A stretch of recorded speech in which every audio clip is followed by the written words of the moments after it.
How's it going? And welcome to bodyweight routine number 4.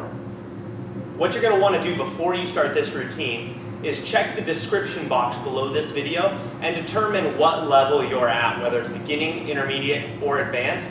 And under in the description, it's going to help you assess how long you're going to want to do each exercise, as well as the rest you're going to take before moving on to the next.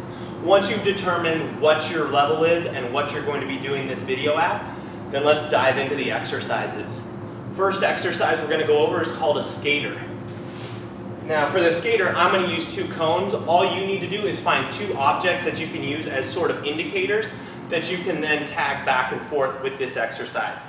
Set them roughly 4 to 6 feet apart.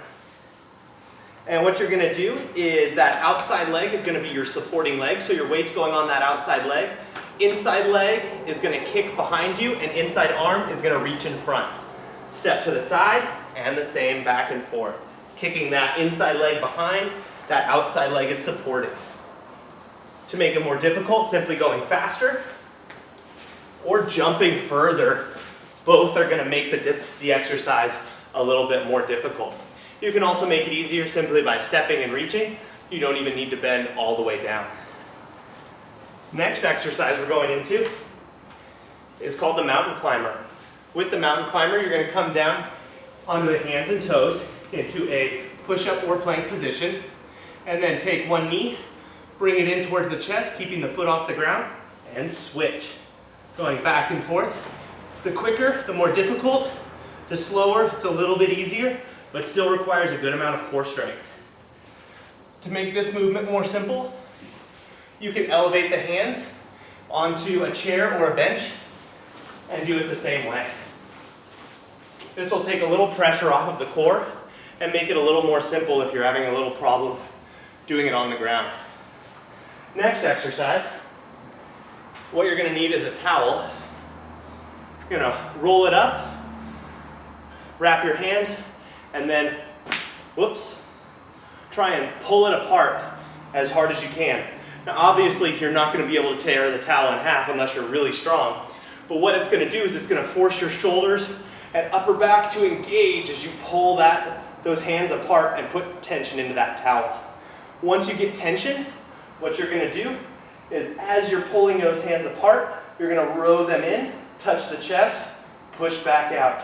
Row it in, push back out. All the while keeping tension on the towel, pulling those hands apart.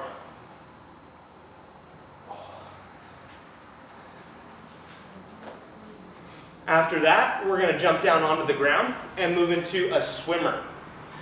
So a swimmer starts flat on the ground, arms extended out, legs extended out. You're going to want to elevate the chest and quads, going into what we call a Superman position, and then flutter opposite arm, opposite leg. If this becomes too fatiguing, you could always stop and go back into a Superman, or if you absolutely need to, you can recover and then get back right into it once you feel recovered. Next exercise after that, we're going to stay on the ground and move into what's called a staggered push up. For the staggered push up, it can be done either from the knees or the toes. If you're going from the knees, it'll be a little bit easier. Toes are a little bit more of a challenge. Either way, what you do is start all the way to the ground, take one hand, move it 6 inches up from a normal push-up position. The other hand's going to move back 6 inches from a normal push-up position, and then pressing your body up, back down to rest, and switch.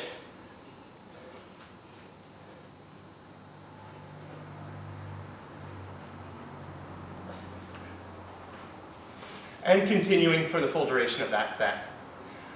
Final exercise that we're going to shift into is what's called a side crunch.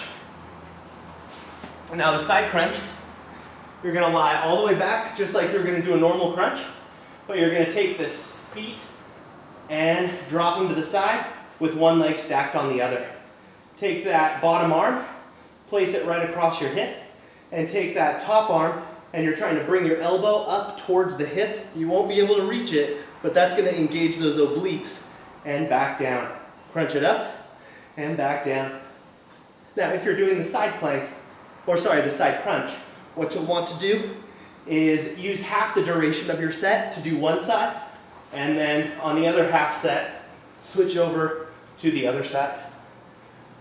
Another option is if you're doing an even number of sets, 2, 4, or 6, you could do one set on the left side and then one set on the right side, being sure that each time you go through the routine, you're switching sides that you work on those obliques. You can also do that with an odd number of sets, but during one of those sets, you will have to split it down the middle to make sure you work each side evenly. All right, that's our bodyweight routine number 4. See you guys next month.